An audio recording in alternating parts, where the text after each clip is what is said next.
उत्तराखंड में global investor summit 2023 के सफल आयोजन के लिए नीतिगत आधार और मार्गदर्शन के लिए सीएम सलाहकार समूह की पहली बैठक आयोजित की गई।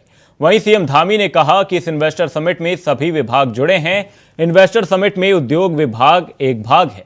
साथ ही कहा समिट राज्य के लिए बहुत महत्वपूर्ण है, इससे अवसर के रूप में अधिकतम लाभ लेने की कोशिश होगी। वहीं इन्वेस्टर समिट को लेकर उद्योगपतियों की काफी दिलचस्पी नजर आ रही है।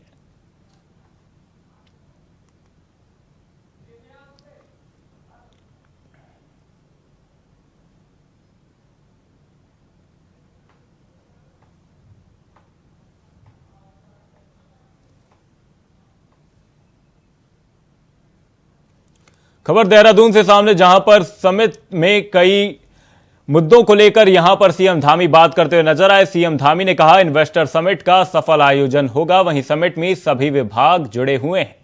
साथ ही समिट का लोगो और समिट की वेबसाइट सीएम पुष्कर सिंह धामी द्वारा लॉन्च की गई। वहीं इससे अवसर के रूप में अधिकतम लाभ लेने की कोशिश होगी, ऐसा कहना है सीएम पुष्कर सिंह धामी का। वहीं इन्वेस्टर समिट को लेकर उद्योगपतियों की काफी दिलचस्पी दिख रही है। खबर देहरादून से सामने है, जहां पर इन्वेस्टर समिट का सफल आयोजन को लेकर बात की गई। समिट में सभी विभाग जुड़े हैं, ऐसा कहना है सीएम धामी का। साथ ही उन्होंने कहा कि समिट राज्य के लिए महत्वपूर्ण है।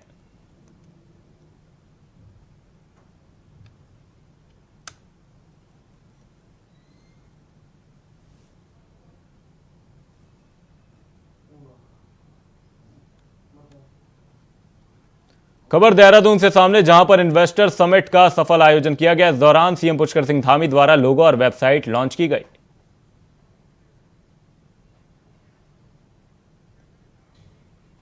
उत्तर प्रदेश के मुख्यमंत्री योगी आदित्यनाथ घोसी उपचुनाव में दांव ठोकते हुए नजर आ रहे हैं। क्या कुछ कह रहे हैं सीएम योगी आदित्यनाथ, सुनते हैं। ऐसे श्री कल्पनाथ राय जी की इस पावन धरा को नमन करते हुए मैं आप सबका हृदय से अभिनंदन करता हूं। भाइयों बहनों, पूरा देश और पूरी दुनिया आज एक नेता की ओर देखती है। दुनिया में कोई संकट आता है तो दुनिया की जनमानस वहां के नेतृत्व भारत के प्रधानमंत्री मोदी जी की तरफ आशा भरी निगाहों से देखता है और मोदी जी की एक पहल उस समस्या से दुनिया को समाधान का रास्ता निकालते दिखाई देती है। मोदी जी का यशस्वी नेतृत्व आज G20 के रूप में भारत अपनी आजादी के अमृत महोत्सव वर्ष में दुनिया के उन 20 देशों को नेतृत्व दे रहा है जिनके पास दुनिया के संसाधनों का अधिकार है। और भारत संकट के समय में दुनिया का साथी बनकर के, आशा के किरण बनकर के लोगों का मार्गदर्शन करते हुए, वैश्विक नेतृत्व का मार्गदर्शन करते हुए दिखाई देता है। मोदी जी के नेतृत्व में भारत आज दुनिया की एक महाशक्ति बनने की ओर अग्रसर है। लेकिन जहां एक और मोदी जी विकास की बात करते हैं, भारत की समृद्धि और सुख की बात करते हैं, भारत के अंदर बिना भेदभाव के प्रत्येक नागरिक के उत्थान की बात करते हैं, सबका साथ, सबका विकास, सबका प्रयास और सबके विश्वास की बात करते हैं, बिना भेदभाव के शासन की योजनाओं का लाभ हर गांव, हर गरीब, हर किसान, हर नौजवान, हर माता बहन को और हर श्रमिक तक पहुंचाने का कार्य कर रहे हैं। वहीं दूसरी ओर देश के साथ दगाबाजी करने वाले दंगाबाज लोग मोदी जी को रोकने के लिए अनेक षड्यंत्र करते हुए दिखाई देते हैं, लगातार षड्यंत्र करते हैं, देश में अराजकता और अफवाह फैला करके अव्यवस्था पैदा करने का प्रयास करते हैं। और उन्हीं स्थितियों में भाइयों बहनों, हमें घोसी के इस उपचुनाव में आपके बीच में आना पड़ा है।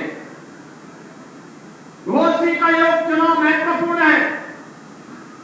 भाइयों बहनों, घोसी के इस उपचुनाव के महत्व को वही समझ पाएगा जिसने 2005 में मऊ के दंगों को नजदीक से महसूस किया होगा। याद करिए, 2005 में तत्कालीन समाजवादी पार्टी के नेतृत्व में सरकार चल रही थी और दंगाबाज और माफिया असला लहराते हुए कहीं यादवों की हत्या कर रहे थे, कहीं दलितों की हत्या कर रहे थे। तब न सपा की सरकार उन माफियाओं का कुछ कर पाई थी और न ही कांग्रेस के मुंह से कोई गोली निकल रही थी।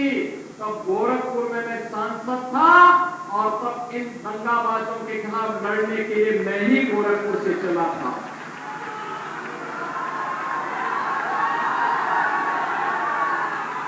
भाइयों बहनों, याद करिए, ये दंगा करवाते थे और तब हम जाति नहीं देखते थे। तब हम लोग इन दंगाबाजों को जवाब देने के लिए निकल पड़ते थे।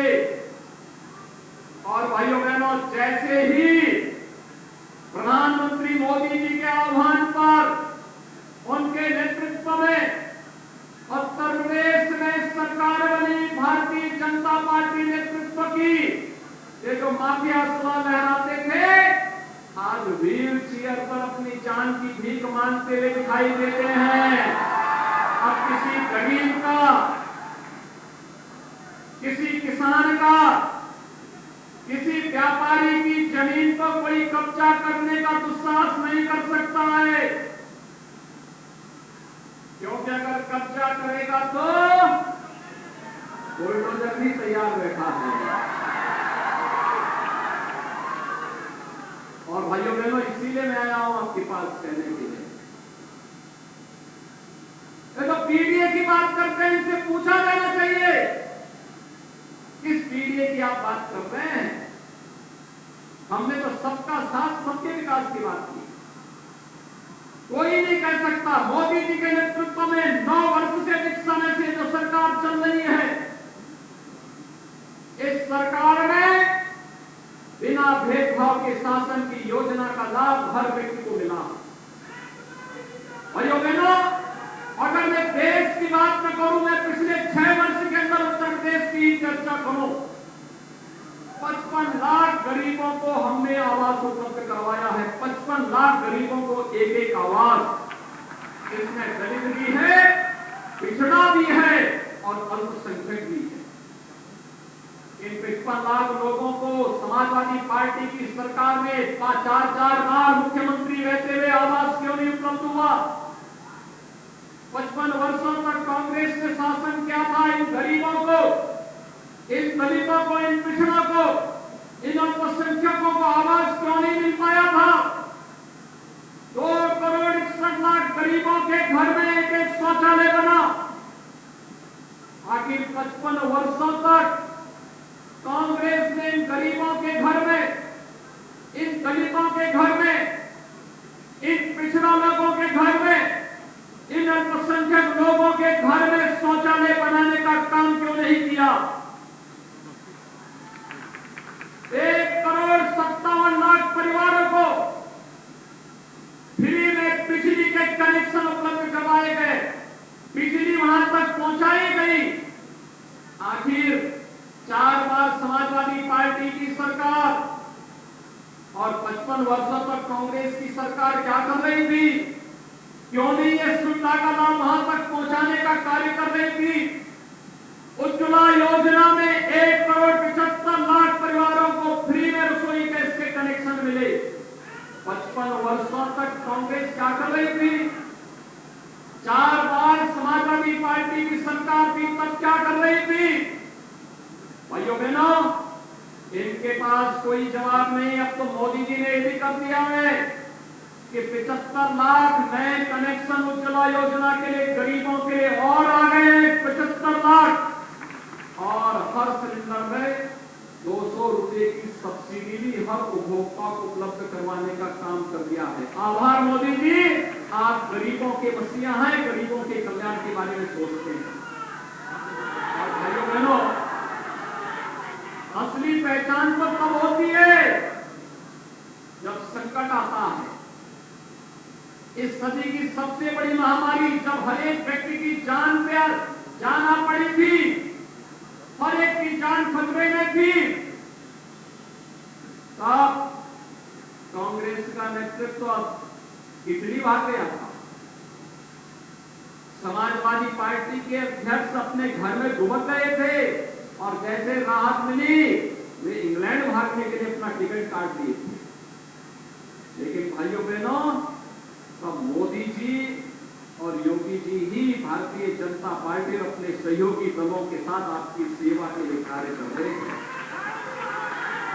याद करिए, कोरोना कालखंड में हर एक जिले में मैं जाता था, हमारे विधायक जाते थे, मंत्री जाते थे, पदाधिकारी जाते थे, अधिकारी जाते थे। 15 करोड़ गरीबों को फ्री में राशन देने की व्यवस्था। और भाइयों बहनों, देश के अंदर 220 करोड़ वैक्सीन की फ्री की डोजेज हर तबके के लोगों को दिया। चाइना कोरोना से परेशान है, यूरोप के तमाम देश कोरोना से परेशान हैं। कोरोना ऐसा समाप्त हो गया जैसे गधे की सींग समाप्त हो गई।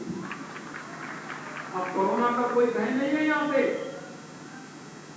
भाइयों बहनों, ये लड़ाई एक तरफ गरीबों के हितों के लिए प्रधानमंत्री मोदी जी के नेतृत्व में देश के स्तर पर लड़ा गया था, पूरी मजबूती के साथ लड़ने का कार्य हुआ था। वहीं गरीब कल्याणकारी योजनाओं का लाभ भी बिना भेदभाव के सबको देने का कार्य हुआ। आज बहन बेटियों की इज्जत के साथ कोई खिलवाड़ नहीं कर सकता, गरीब की संपत्ति को कोई जबरन नहीं हड़प सकता। योजनाओं का लाभ बिना भेदभाव के हर व्यक्ति को मिलेगा और भ्रष्टाचार पर प्रहार करने के लिए डीबीटी का माध्यम अपनाने का जो कार्य हुआ, एक तरफ यह कार्य हुआ है तो दूसरी तरफ भाइयों बहनों विकास की बड़ी बड़ी परियोजनाओं को भी आगे बढ़ाने का कार्य किया गया। याद करिए, एक तरफ सपा की सरकार चीनी मिलों को बंद करती थी तो दूसरी तरफ हमारी सरकार चीनी मिलों को चलाने का कार्य कर रही है और पुरानी चीनी मिलों का एक्सपेंशन की कार्रवाई के लिए प्रस्ताव मांगे जा रहे हैं। यही घोसी के अंदर जो कटाई मिल है, मऊ के अंदर शर्मा जी ने उसके प्रस्ताव को आगे बढ़ाया हुआ है कि कैसे हम इसको चलाएंगे। इसके लेकर के लगातार सरकार कार्य कर रही है। एक घोसी चीनी मिल के एक्सपेंशन के लिए, ये चीनी मिल का एक्सपेंशन हो, इसके लिए भी कार्रवाई कोई कर रहा है तो भारतीय जनता पार्टी की डबल इंजन की सरकार आगे बढ़ाने का कार्य कर रही है।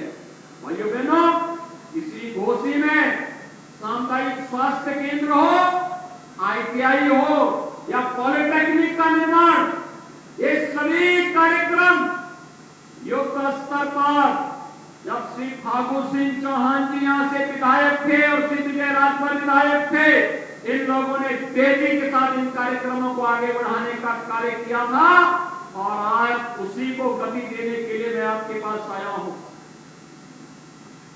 विधायक आवश्यक है और सत्ताधारी दल का विधायक होगा तो विकास बुलेट ट्रेन की स्पीड से चलती हुई दिखाई देती है। उसी बुलेट ट्रेन के साथ घोसी को जोड़ने के लिए आज हम लोग आए हैं। समाजवादी पार्टी से पूछिए, आखिर इन्होंने जो लोग जाति की बात कर रहे हैं इनसे पूछिए, जन्माष्टमी आने वाला है 7 तारीख को, जन्माष्टमी है 7 तारीख को है ना। जन्माष्टमी के अवसर पर पहले हर थाने में और हर जेल में आयोजन होते थे। समाजवादी पार्टी ने थानों में जन्माष्टमी के आयोजन को रोक लगा दी। हमारी सरकार आई, हमने कहा हर थाने में हर जेल में भगवान कृष्ण के जन्मोत्सव के कार्यक्रम पूरी भव्यता के साथ मनाए जाने चाहिए। हमने फिर से उनको अनुमति दी और पूरी भव्यता के साथ आयोजित होते हैं, पूरी भव्यता के साथ आयोजित होते हैं। भैया बेटा, ये राम भक्तों पर गोली चलाने वाले लोग हैं, लेकिन जब डबल इंजन की सरकार आई, अयोध्या में भगवान राम के भव्य मंदिर के निर्माण का मार्ग खोल दिया गया। घोसी से वाराणसी और घोसी से गोरखपुर की रोड 4 लेन में बनाने का काम कर दिया गया। पूर्वांचल एक्सप्रेसवे मऊ से मात्र 2.5 घंटे में लखनऊ की दूरी तय करा दे रही है। मात्र 2.5 घंटे में लखनऊ, पता ही नहीं लगता कि आप मऊ में हैं या लखनऊ में हैं। और भाइयों बहनों, जब विकास की बात आती है, याद करना महाराज सुहेलदेव के नाम पर विश्वविद्यालय का निर्माण भी कमिश्नरी के अंदर डबल इंजन की भारतीय जनता पार्टी की सरकार ही कर रही है। महाराज सुहेलदेव का विजय स्मारक बहराइच में पूरी भव्यता के साथ बन रहा है और मैंने श्री राज पर वो जिम्मेदारी दी है, हर महीने जाकर के कार्य की क्वालिटी ऐसी होनी चाहिए कि अगले 1000 वर्ष तक महाराज सुहेलदेव का विजय पताका इस क्षेत्र में फहराता हुआ। दुनिया की सबसे बड़ी प्रतिमा, राष्ट्रीय अखंडता के प्रतीक लोह पुरुष सरदार वल्लभ भाई पटेल जी की कहीं पर लग रही है, लगाई है तो प्रधानमंत्री मोदी जी ने केवड़िया में, गुजरात में साबरमती के तट पर लगाई है।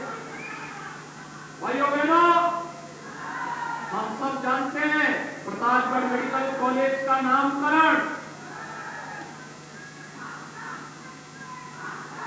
आदरणीय सोनेलाल पटेल जी के नाम पर भी डबल इंजन सरकार ने किया।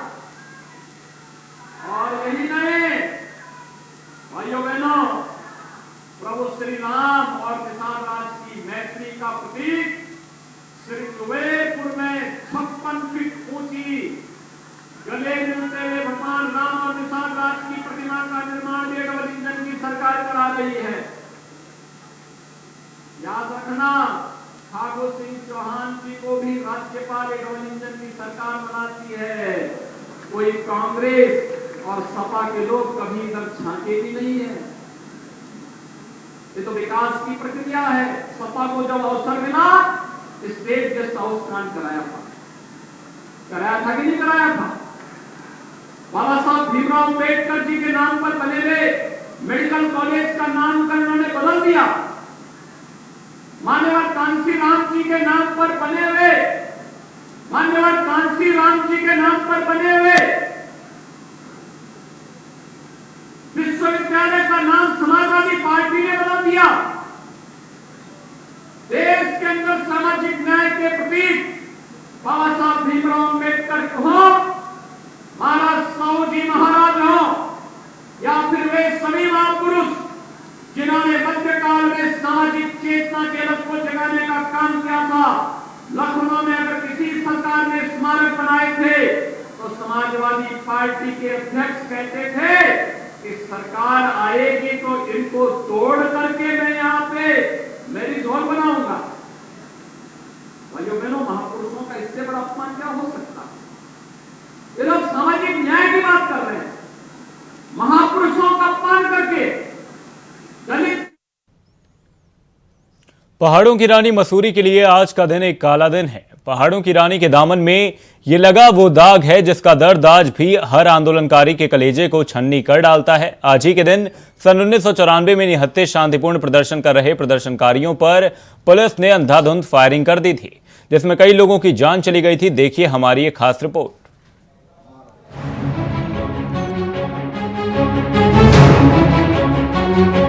पहाड़ों की रानी मसूरी को आप उसकी खूबसूरत वादियों के लिए जानते होंगे, वहाँ के पर्यटन के लिए जानते होंगे, लेकिन शायद ही पहाड़ों की रानी मसूरी और 2 सितंबर के इतिहास को जानते होंगे। ये दिन मसूरी के लिए एक काला दिन है। इसी दिन सन 1994 को पृथकराज उत्तराखंड की मांग को लेकर प्रदर्शनकारी शांतिपूर्ण तक प्रदर्शन कर रहे थे। तभी अचानक मसूरी गोलियों की आवाज से गूंज उठा।